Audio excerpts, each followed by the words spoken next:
Hi, and welcome back to another episode of Film Creative Voices. We're your hosts. I'm Arlyn Pena. And I'm Walter Talents. And we just want to first thank Achara for sponsoring this event and feeding our crew and guests. We devoured all that food within 5 minutes, literally. That was delicious. Yeah, it was really good. What was that? Mango and what was that one? The mango tomato salad? I didn't expect it to be that good. That was delicious. I think the sisig was the first one to go. Oh, I don't even think. I don't think you got any, sorry. Sorry, I had a big chicken, portion. that was a chicken adobo, right? There was chicken, yeah. Yeah, that was good. That was really tender. So great job, Achara. Thank you for sponsoring our show. We appreciate it.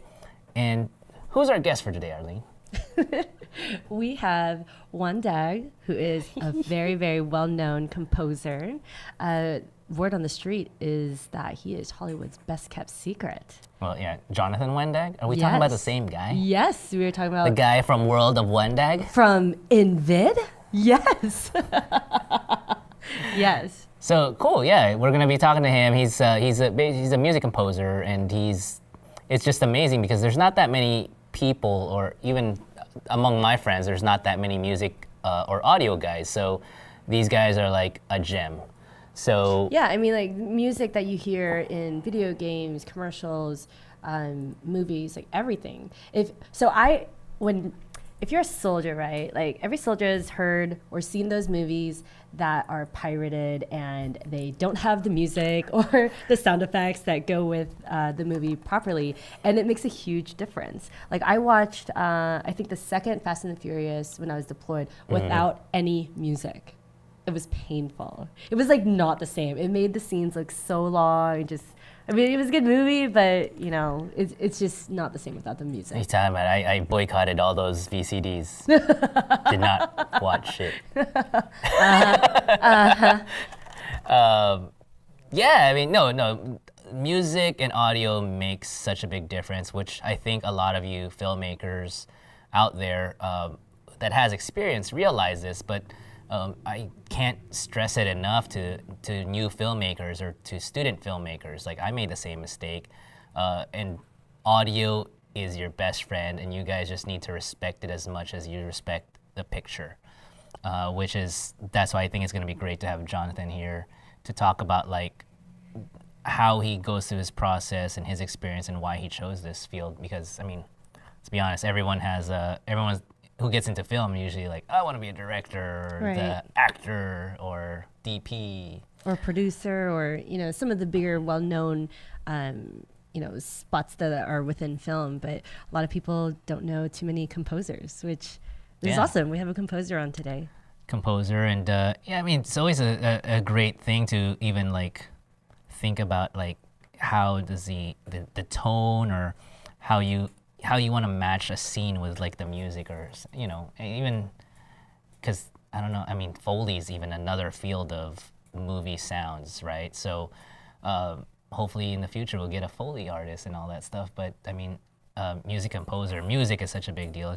And I'd like to hear about his inspiration too about music.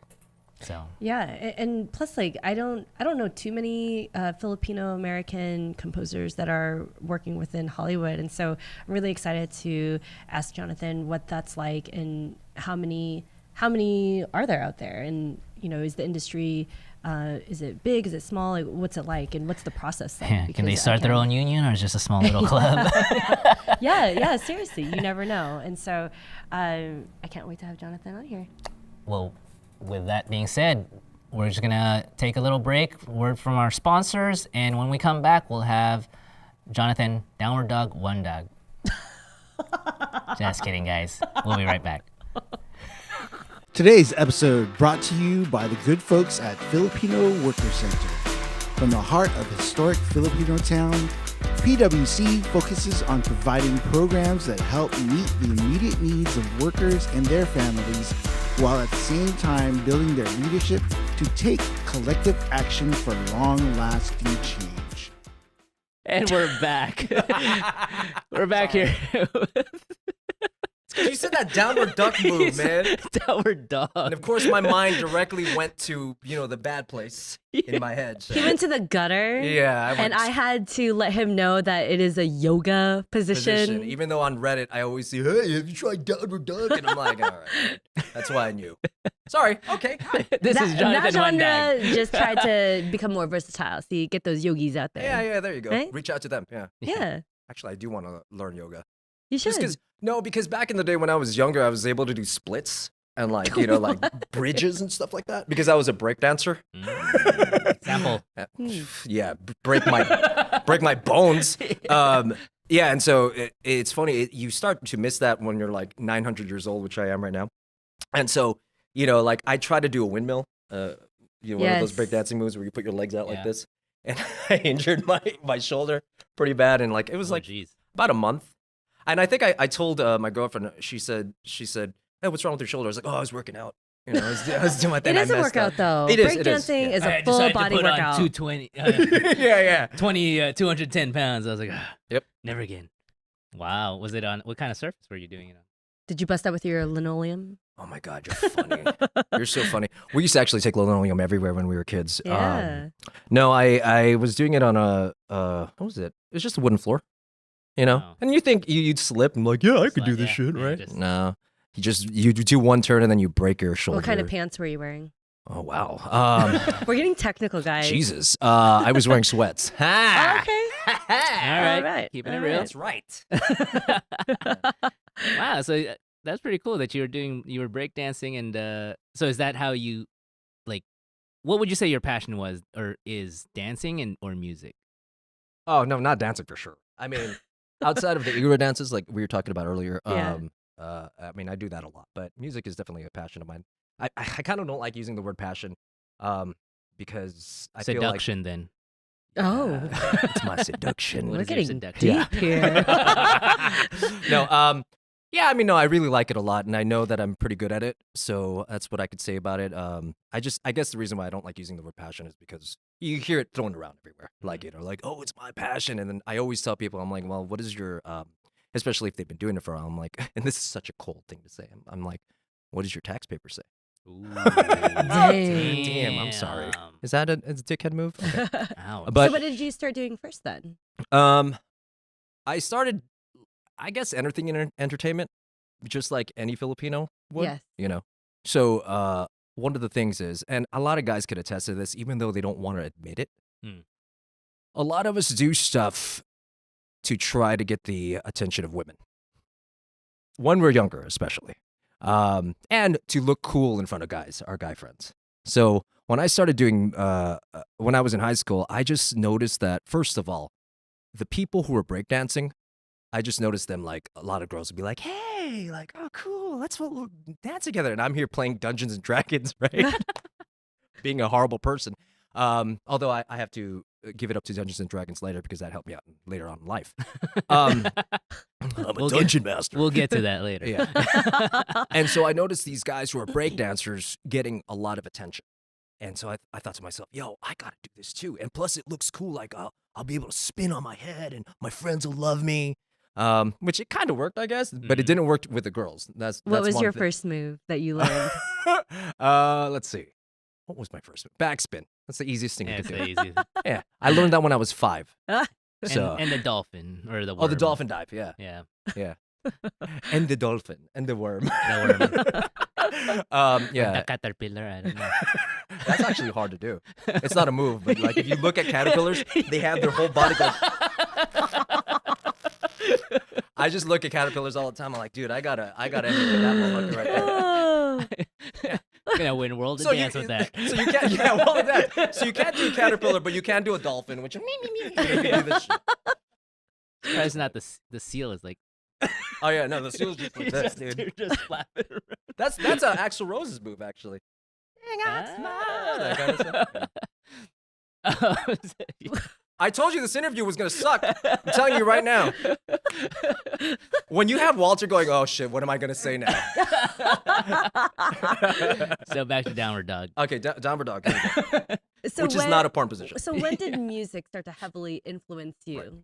Okay, so I mean, earlier on, one of the things that I did, and again, going back to that whole point of trying to do stuff to like attract women, such a creep. I can't believe this. But when I was in church, I noticed that the this is bad, right? Like the Observant. This is He's very bad. observant. This is connection horrible. there. Okay, in church, I remember seeing this guy, and I still remember his name, Ryan Carpio.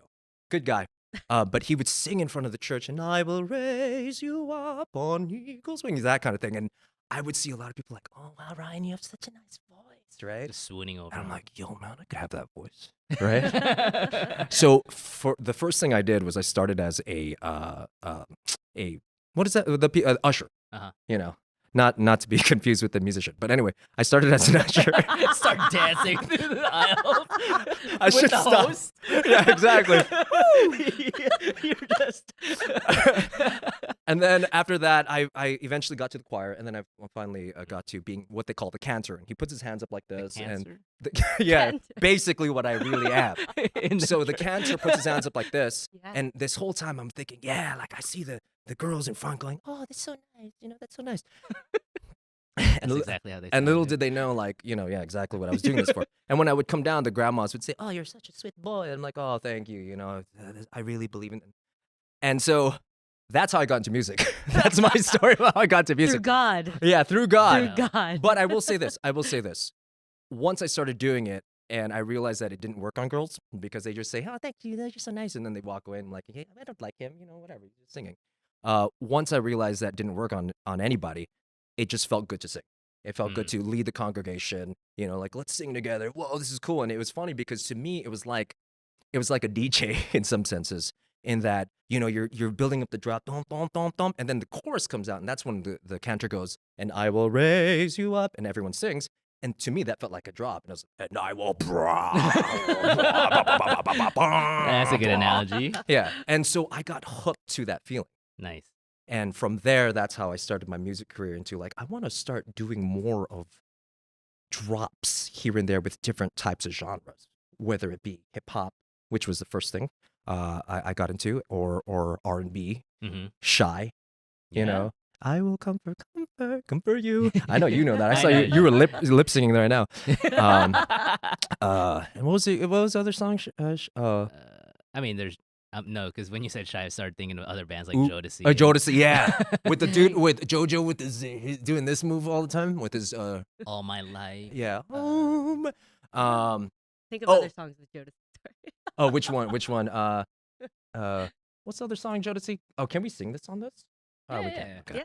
Go for I it. forgot. No, I'm not gonna sing it. I just forgot what the song was. I mean, man, I'm down. Now this is like, anyways, we'll move on. Fuck Jodeci. Just Okay, kidding. that's it.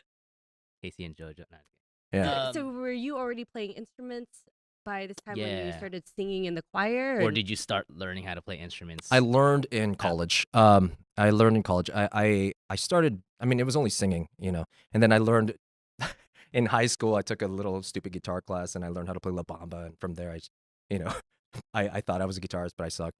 but and I it's never- just all about strapping the guitar on your man, back, suck, right? dude. But the first things I learned was how to freestyle, which is rapping, hip hop. Nice. Because again, I saw a guy on a microphone at a party. I was breakdancing, no one was giving me attention, and I saw this guy at a party, and he was just da da da da. This camera is dope. Must I will put you in a rope. Whatever. He was saying stuff like that. That was a horrible freestyle. I'm sorry. Phil, I'm creative. Yes, this is the native. Okay. So he started doing that, and I thought to myself, I was like, yo, I want that. That's I hard wanna- to do too. Yeah, It's yeah. really, really hard. No, but the thing is, like a lot of things, like with whether it be composition or acting or whatever, you just do it. Whether you do it in a bathroom or whether you do it like just in the garage with your friend who didn't want to do it with you, but you forced him to do it because you were like, dude, we got to practice, and he's like, I don't want to freestyle, and you're like, no, you got to fucking freestyle. So did you do like MC battles and? Eventually, yeah. Oh. And that guy who inspired you eventually became Tupac, right? I'm just kidding, guys. I'm just kidding. Yeah, he's dead. He's dead. Rest in peace. R.I.P. Well, yeah, and then he, I don't know that guy anymore, to be honest, but that got me into just making music, creating beats, making form. It really helped with lyrics. Like a lot of clients nowadays, they ask you like, "Yo, I know you can write music, but can you write songs?" I'm like, "Can I write? Well, actually, I can't write songs, but no, I can. But rapping helped a lot with that, the lyric making." So when you do with your work now, so you also sometimes write lyrics or words and songs into your music? Yeah, absolutely. And I hire either my girlfriend to sing it, or I or I pretend like, for example, there's so many times a person says, I want that sound in a lot of those like Lord of the Rings movies with they have that Eastern European, like almost Arabic type of and so they have that in a lot of movies, and they go, "Do you know anyone who could sing like that?" Right? And I'm like, "Yeah, of course I know." Which, by the way, is complete bullshit. But like, here's the thing: you fake it till you make it. So what I did was I ended up just singing it myself because I can filter my voice up. Nice. I can make it. And when the person heard it, they were like, "Yo, where did you find?"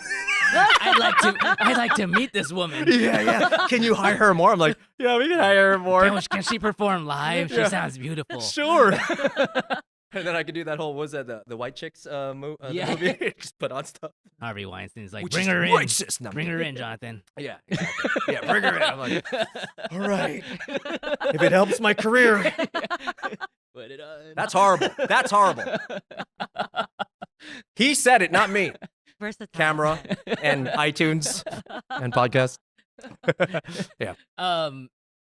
When you're, without naming clients, of course, but Okay. like, what was the most, weirdest request you've gotten Yeah, like the most outrageous Oh, off the wall. that comes to mind? I'd say there were 2 times I worked on. I told you guys this earlier. I worked on what's called a dating sim, Candy Crush RPG, hentai. If you guys don't know what hentai is, I'm sorry. it up. I don't keep this PG. Google it, guys. Google it. Also, Google BBC and a couple. No, just. I'm so sorry. I'm sorry. BBC.com. Can you just edit that, please? That's news. British broadcasting. Anyways. British.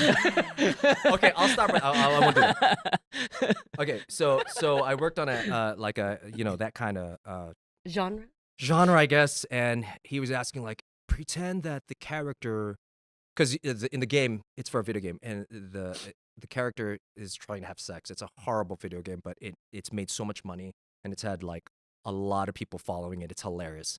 But pretend he asked me, pretend that the character just had sex. He was, or she, because you could also play a female having sex with another female, which is great. She pretend that they had sex, and that you didn't know what you were doing, but you feel great because you finally did it.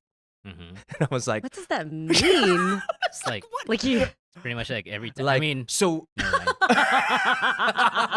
you're like, I knew what I was It's doing. okay. I knew what I was doing. It's okay, Walter. just gonna go now. Me and you, buddy. Me and you. High And so what I took out of that was, I mean, that was a weird request, but what I took out of that was just like a relief kind of feel, like dun dun dun dun dun, dun, but then kind of like with some stride, like like, yeah, I did it. I don't know what the hell I was doing, but I did it. I'm afraid, but I did it. And that's what I came up with, Wow. which it sounded like I don't know, that sounded bad when I just So when the client finally heard it, Yeah. what was the reaction? He's like, perfect, man. I love this. It's like one of the quickest things I ever did. It was like 3 hours worth of just writing music, because it was just loops and whatever. I actually didn't really try, because it was kind of a one-off. He said, I'm not sure if we're gonna put this in the game, Yeah. and then let's just put it, and then it ended up being like one of the favorite tracks of the When folks. that Nice. happens, though, I wonder, do you wonder if, like, yeah, that's, I'm awesome, or you're just like, dude, you didn't know what you were thinking, and you're just taking whatever I produced. I think a combination of everything. Like a lot of times, and people who've heard me write music and bitch to them about like how I could be horrible. I'm horrible. I'm fucking horrible. I suck.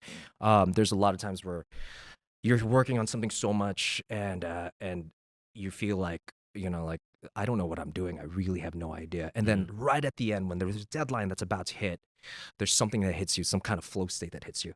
and then you're like, whoa, I got it. And you rearrange everything, you change everything up. You hear, maybe you heard a track from like some random YouTuber, like a commercial even. I've had that where a commercial happens and I go, that's it. This is what I want.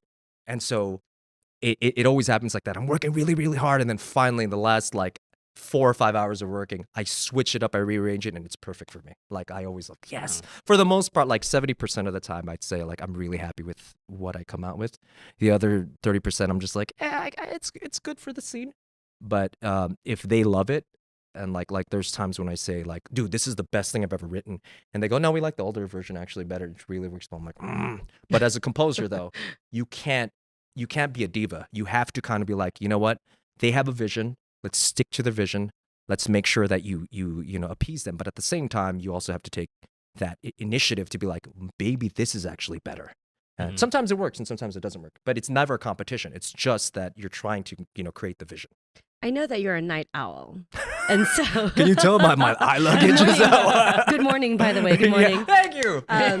I was going to ask you, since you are kind of, this night shift kind of guy, what's your prime hours of work where you feel like you can get the most work done? It's always after my Warcraft sessions, my World of Warcraft sessions. So that's what, like 3 a.m? Yeah. No. I see nodding on the sidelines Everyone over on the there. sidelines goes, this guy plays Warcraft too long. Blah, blah, blah, blah. Whatever, I had them all play with me, so who wins? No, I'd say, well, recently it's been like 2 a.m, but like sometimes, hey, what? For the Horde? That's Rodney, by the way. He doesn't know what he's talking about. It's about the Alliance, sucker. He's gonna edit that shit out. I know it. Recently it's been like 2 or 3 a.m. But a lot of times I would say I'd start at around like 10 p.m., 9 or 10 p.m., something like that. Yeah. So you like play for 4 hours and then you're like, I'm back to work. Yeah, something like that. So when did you actually start getting clients and really getting into the business where this is the main thing that you're doing? Yeah, it's funny because I actually didn't think I was going to be a film score composer or write music for video games. I always wanted to when I was a kid. Like I was like, dude, imagine writing the scene where like there's a winter scene and like, oh, they're fighting. Oh, cool. I always wanted that. I need a burp. Okay. Don't edit that out. Thank you. We're keeping this raw, motherfucker. Pretty sure Lance appreciates that. Sorry, Lance. Hey, I burped off of the mic. Okay, so I always wanted to do that, but then I was like, hey, whatever. And then I got into Invid, the rock band, and in my head I was thinking to myself, yeah, like, this. What was the question again? I'm so horrible. It was. I wasn't. Yeah, what got you into Oh, Invid? Wait, this is alcohol, right? This is Red cups. So I got into Invid, the rock group, and because of that, like a lot of times I wanted to record, because we always went to a recording studio, or we would have someone record our stuff and mix it. And I was like, man, that's another like, that's bullshit. We should do this ourselves, right? Like it's just much easier to record yourself and whatever. And so I got into that, and I went to I applied online for Berklee School of Music, and it just said something about like mixing and sound, mixing sound, MIDI, learning how to do MIDI. And so I was like, yeah, I'll do that. It was for the band, right? It was going to be for the band, but it eventually ended up being like, whoa, this is so powerful. This like ability to get a shit ton of sample libraries, whether it be choirs or whether it be strings or brass. And I thought to myself, I was like, dude, this shouldn't just be for rock music. Like I could start writing symphonic stuff that I've always wanted to write. Right. And so that's how I got into it. I just like it was a random like ad that said, hey, learn how to use MIDI. And then I started doing that. And it sounded just like that. Yeah, exactly. Learn how to use MIDI. Oh, I can tell you what else. It could sound like the other ad that I told you about, but I won't. I've got a secret website. Okay, anyway.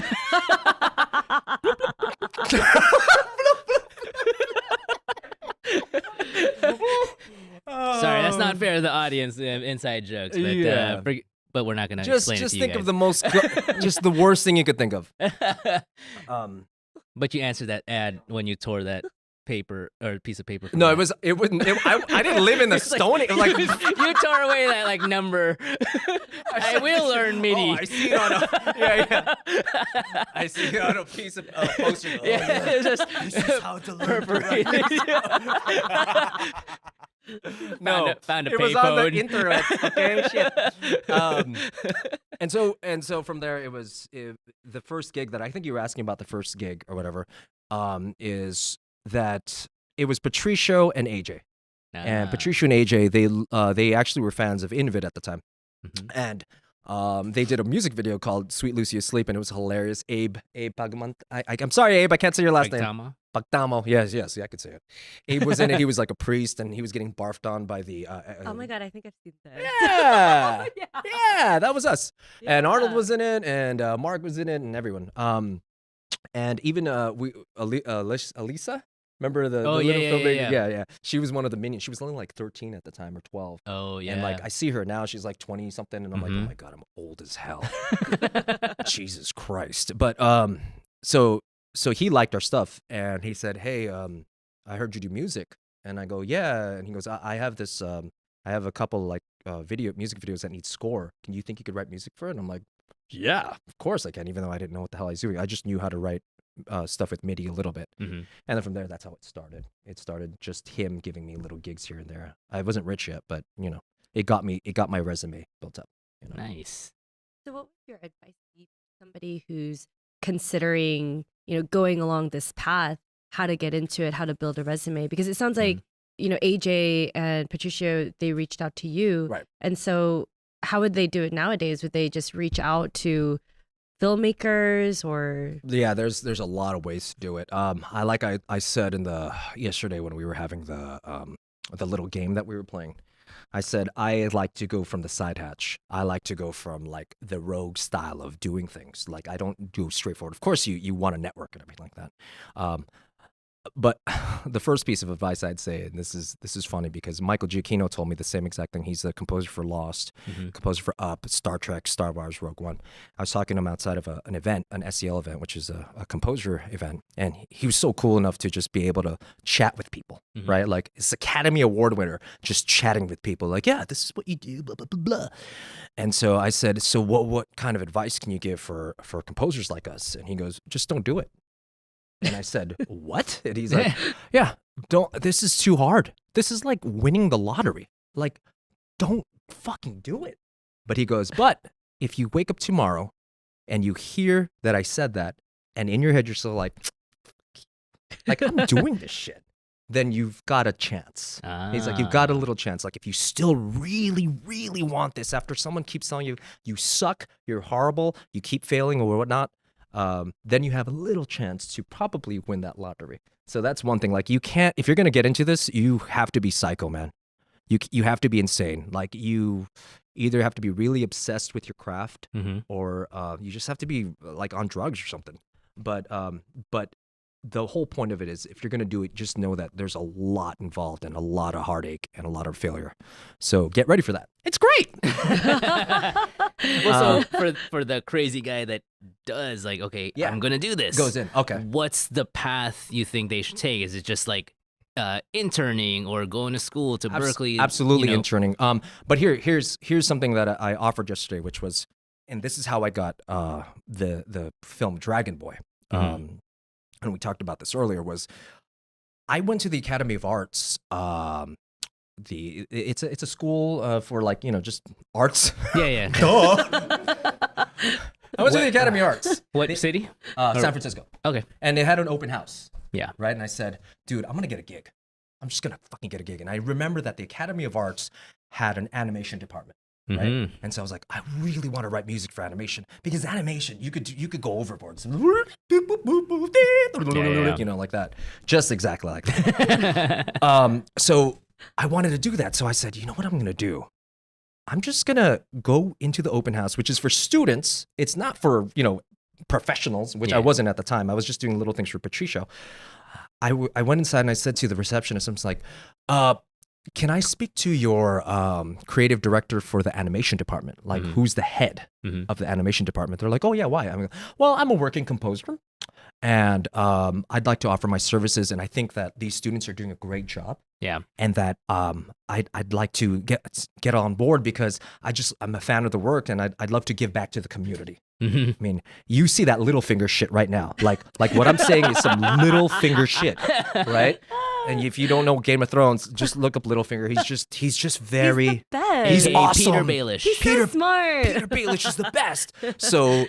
So I said, she said, oh, wow, a composer from LA? Great. Yeah, I'll hook you up with his phone number right now. He's actually inside the building. Oh, okay, I'll go meet him. And so he meets down. He goes, hi, oh, so you're a composer from LA? I'm like, yeah, I've done stuff and at the time, Patricia put me on stuff for Black Eyed Peas.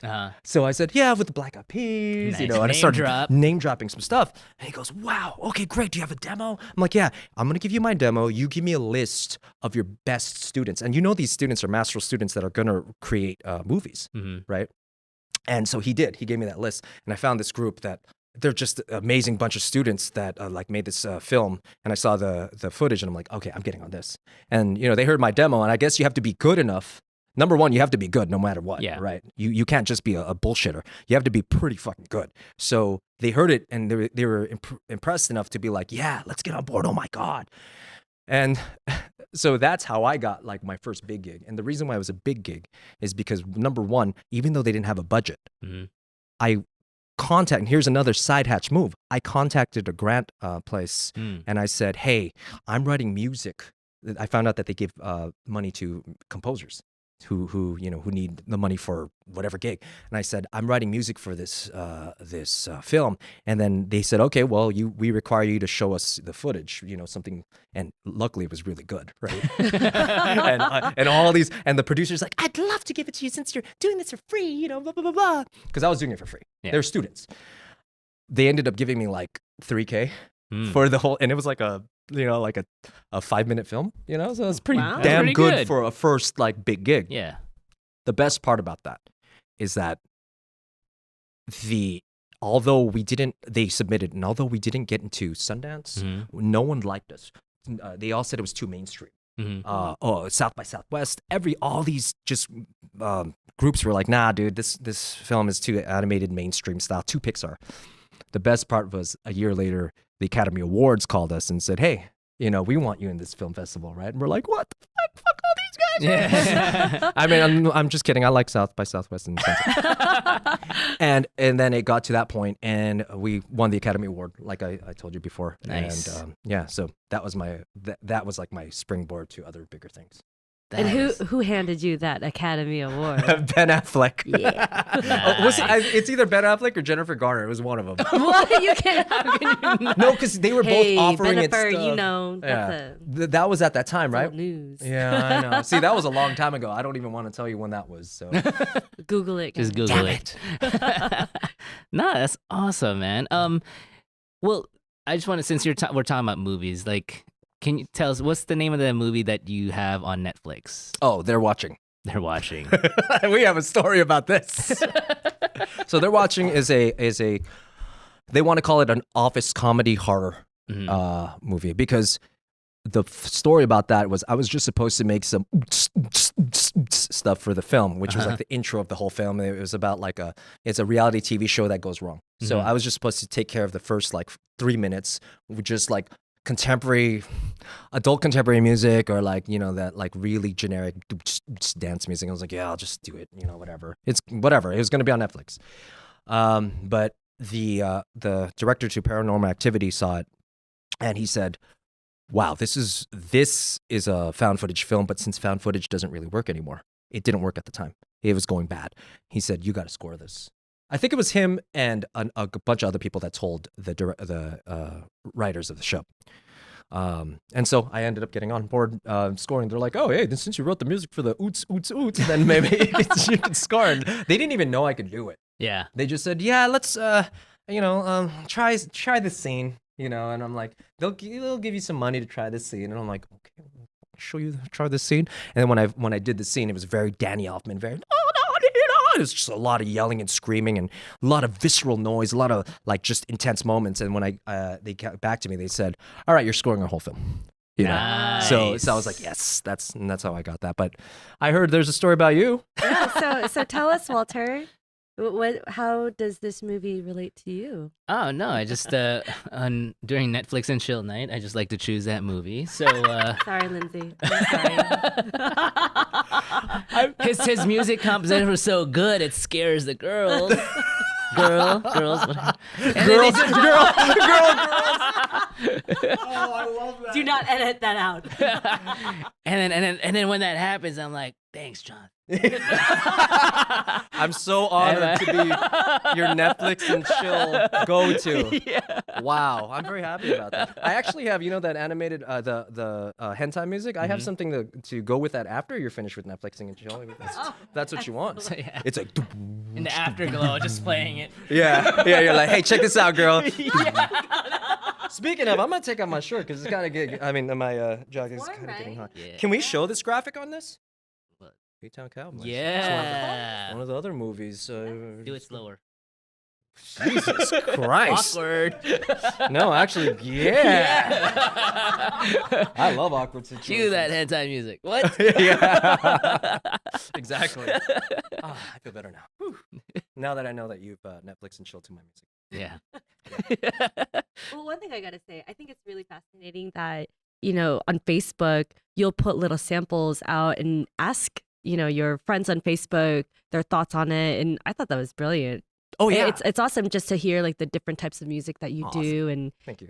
yeah, I mean, like I had a hard time. I think I just like chose number 2. I was like, it sounds the most complete. I liked all of them. I was like, I don't know. They're all so good. that They're helped a all lot. so good. And here's the thing about that. It's well, first of all, I think I got introduced to you because it was Charles that said, hey, like, can you do this music for your film? Which, by the way, is very beautiful. Thank you for getting me on board with that. It was the Phil Stop film. About your father, and it was great. So I was like, oh yes, I could do the feels on this shit, right? I was like, oh I my know, God. right? Yeah. Yeah, we kind of changed the script like right. I think it was like the morning of. Yeah. So Mary Grant has suggested that why don't we use a real photo of you and your dad? And I was like, oh man, because it's a really personal story. My Yeah. dad had died 3 years ago from pancreatic cancer, and it was something that I always wanted to do something to pay honor to him, and Walter was also in there, who was also one of the soldiers. Yeah. We're getting he got mail. He was the first soldier that got all the mail, and it was really, really emotional. And as Mary, Charles, and I were talking, we were thinking about music, because the rough cut that Charles sent me first, because he also edited it, was some like was audio random blocks, right? yeah, it was audio blocks, and it was good, but I was like, it could be better, Yeah.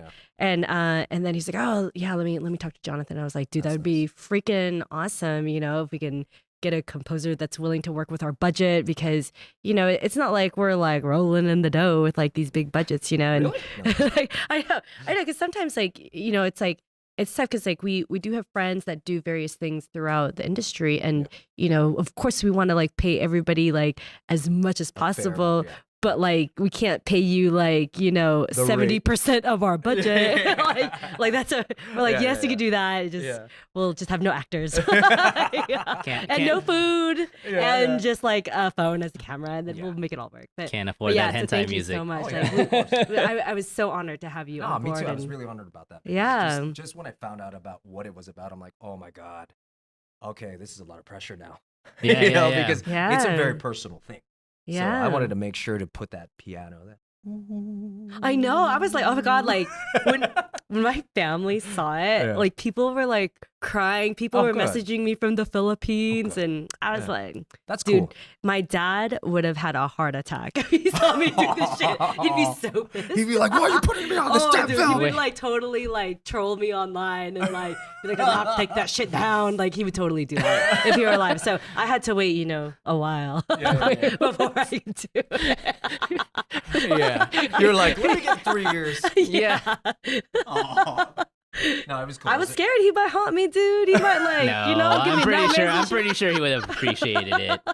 Dude, like he was like I would post pictures of me and him, like that picture that was in that film, where it's like my commissioning ceremony, and he's like in his uniform with his like drill sergeant hat on, and I'm in my dress blues, or my greens, I guess back then, Yeah. and and like he was like, Anak, don't you ever put pictures of me and you up. And I'm like, I graduated and commissioned as an officer in the United He just States. doesn't like to be in Like, pictures. He just doesn't like to be in pictures. he was like a or- secret squirrel kind of guy, you know.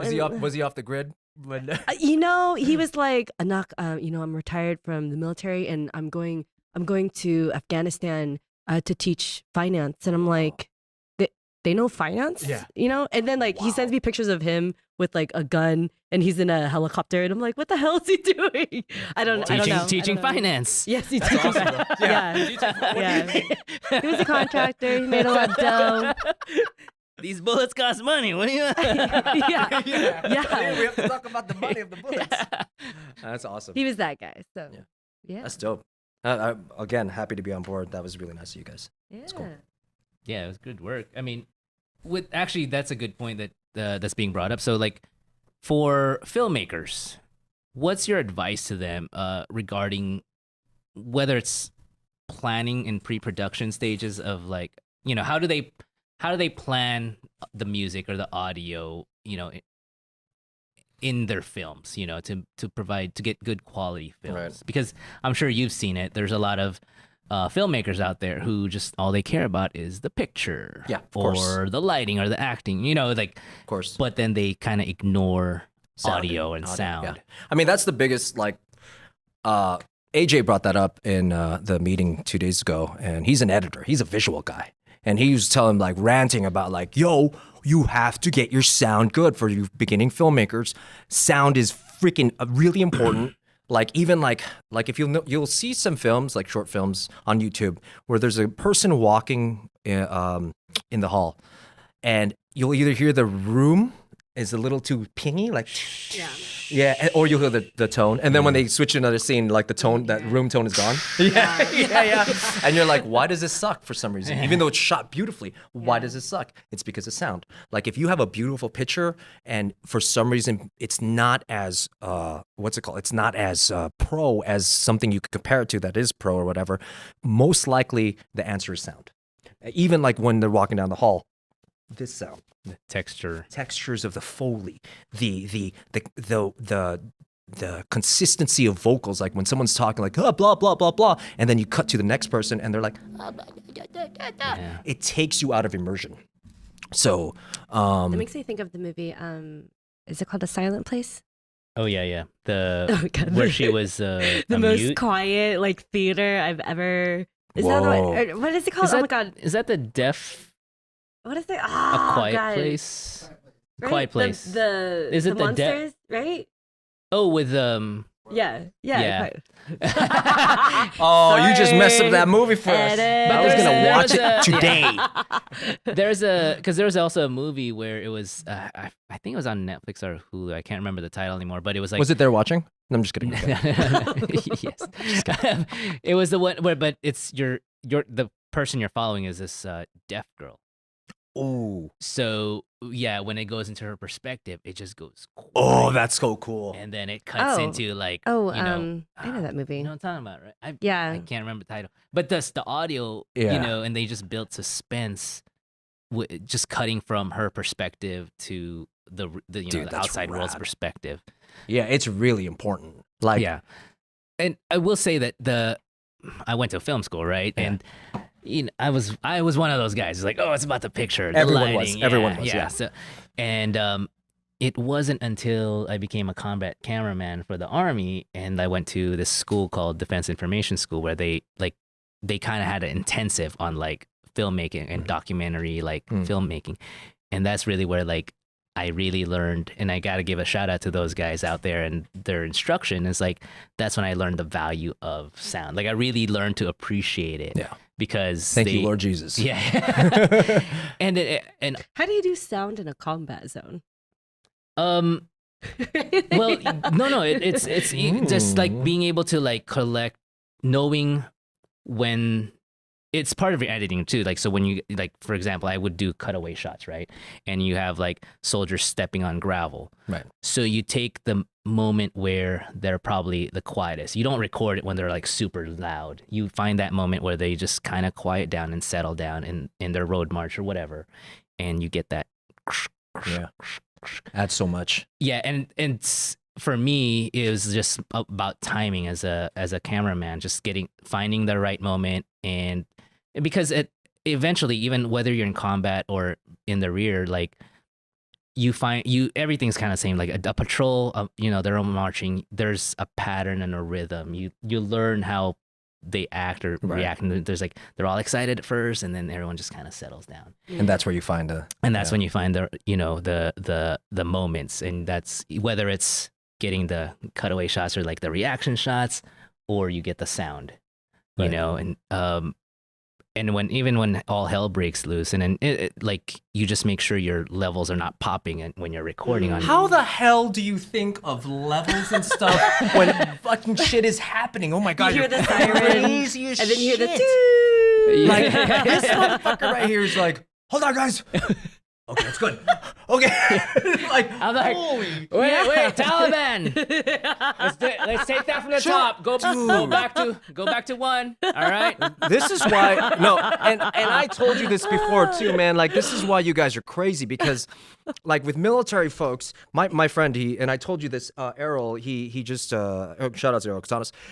He just retired from the military after 16 years. Mm-hmm.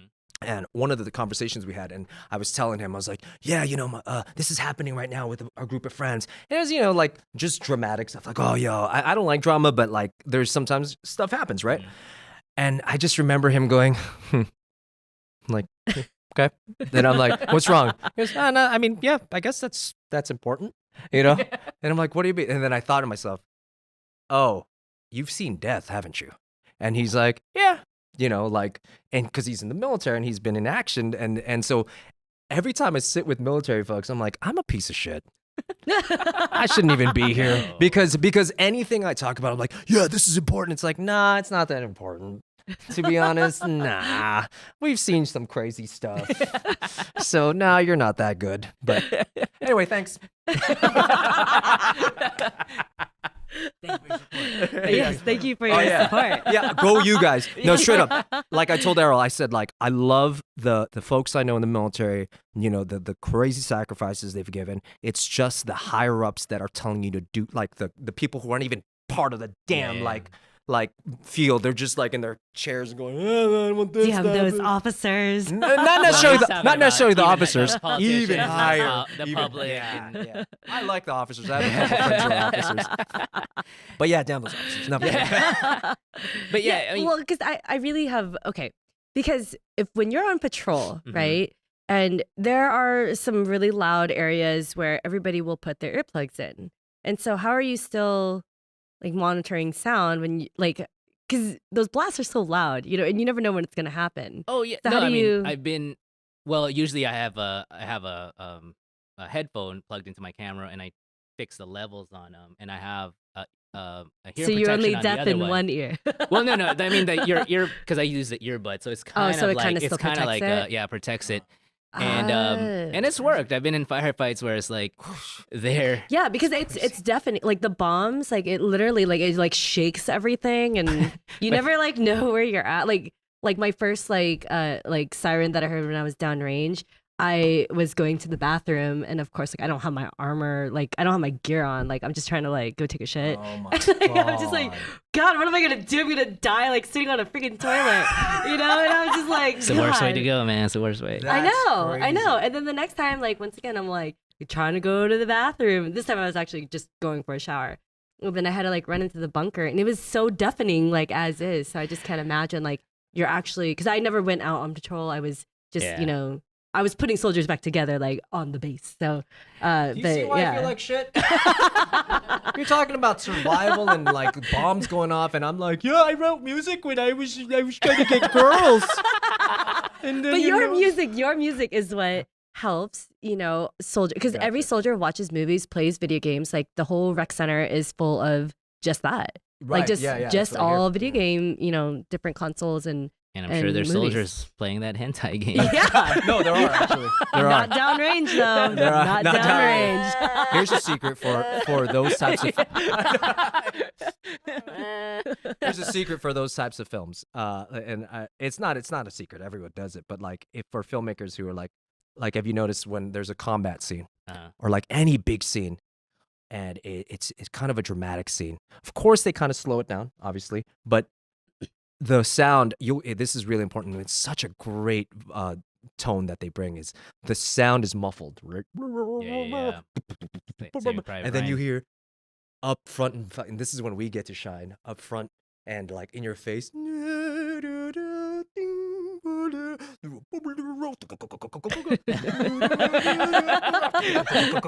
You know, so that's, I've always liked that, and Yeah. that's how important sound is. Like you'll that part, you just feel it's like, oh my god, this is crazy, and then you're like, why? You know, they're just shooting things. You know, things are happening. It's because the music is soul controlling you. It's not mind controlling. It's soul controlling you. It's emotionally controlling you while you're watching this juxtaposition of just people killing each other.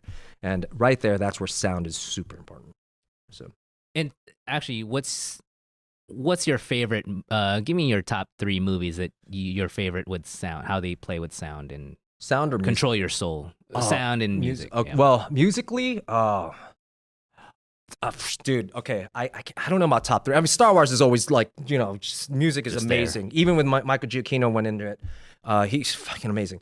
But I will say, and this is the only time I shed a tear in movies, and it's Wow. funny as hell, because I don't cry to, like, you know, I don't cry for any of those like dramatic, like sad scenes or you know, Mhm. people dying. The only time I cried, there's 2 times I cried. And they were like macho tears, by the way. They were really strong, cancer curing tears. The only time I cried was when Gandalf Wow. was up against the Balrog, if you Mhm. remember that. In part 2, he fights him in the first part, but in part 2 they start falling. yeah, yeah, right. yeah. And he's like, you shall not pass, and whatever, boom, and then he falls in, and they're the like, whip whatever. and grabs And then you him. hear, in part 2, you hear him falling, and he's just like, and you hear, and I'm watching the whole time. I'm like, yo, I'm engrossed in this shit, right? And they're just boom, boom, and he's doing his thing, and then he finally stabs him. He does that thing, and I just remember going, fuck yeah, man. And the reason why is because this is so outside of the music. The reason why is it's because it's so symbolic of people's careers. Mhm. Like, you have your Balrog that you're gonna face, and here he is. He's fighting his and you know, if you read The Alchemist, which I did just recently, you always at the end when you're about to make it, that's when the biggest test comes, Mhm. and that's when, like, you're about to get your ass kicked. Like, and if you don't beat that, then you probably will never make it. Mm. So he's fighting his Balrog, and I remember thinking to myself, that's the end goal right there. That's right before you're about to destroy shit. And of course he wins, you know, at the end. And then he transforms, I'm Gandalf the White, you know, that kind of shit. And that's why to me it was really emotional, because in my head I was like, yeah, dude, yeah, I gotta just fucking kill my Balrog. Forget all Wow. this shit. I gotta do it. And yeah, that's why I swear I didn't cry. Okay, I should. Too bad we didn't capture that tear. Would have cured cancer by now. Yeah. Stupid, you should have. Thanks a lot. Thanks a lot, buddy. Yeah. All those lives lost. My bad. I was like, are you gonna pour it on my? I was like, dude. I was like, you're gonna pour it on my jacket? That's fucked up. It's like, manners, Walter. Manners. He didn't capture his tears, okay? Yeah, damn it. Damn it. Cured all those people. Oh, you had a question? Oh, Or, okay. is that like, I just heard her breathe like. Well, for the people who might want to follow you, how can people follow your career, follow you as a person? Social media. Social media. My website's worldofwandag.com, which is www.world, you know how to spell world, of, you know how to spell of, I think, Lance raised Wandag. his hand. Wandag, which is W-A as in apple, N as in nighttime, D as in dog. You know what? I can't say it in front of you guys because you're going to be Foxtrot. I was like, what? Wandag, W-A-N-D-A-G. So worldofwandag.com. And that's all my music's on there, or most of my music's on there outside of the NDA stuff. And yeah, you'll see my work there. Even all IG is all the same. Oh, IG, yeah, I think I'm World of Wandag on IG too. Facebook, I'm Wandag Kalingas. You don't want to follow that. I just post really dumb memes and like about like dogs. Like, do you guys do this too? Like, whenever I see, I usually don't like there's certain folks I'm like, I don't really give a shit about liking their stuff on Facebook. But when they post a dog, you're like, yeah, I fucking like it. I like it. That's what I do. Anytime I see, like, if you want to like for me, I just do dog, like. Just quick question. What was your inspiration to get the Kalingas in your name? That's all I'm going to say. I'm going to laugh. I'm going to laugh. Wandag I'm just Kalingas. You want me to say I'm a cunning linguist? Is that what? I just got you to say it. There you go. No, I said you want me to say it. Oh my gosh. Well, thank you so much for No, thanks for having me. coming on to Film Creative Voices. It's been a pleasure. Thank you. And I hope so- you guys didn't like. I hope this isn't the worst interview you've ever had. Yeah, I had a this lot has of been fun. amazing. No, it was amazing. It was fun. Yeah. Jonathan Wandag. Thank you. Wandagan. Wandagan. Thank you for watching Film Creative Voices. I'm Walter Talents. I'm Arlene De La Pena. And follow us on Twitter, Instagram, and Facebook. That was a Drew Barry move. Drew Barrymore Drew Barry? move. Drew Barry? Drew Barrymore move. David Letterman. Thank you. Thank you for watching, guys. Bye. Bye. I saw that. I saw that from the saw corner, this the corner of my eye. I couldn't even see Drew.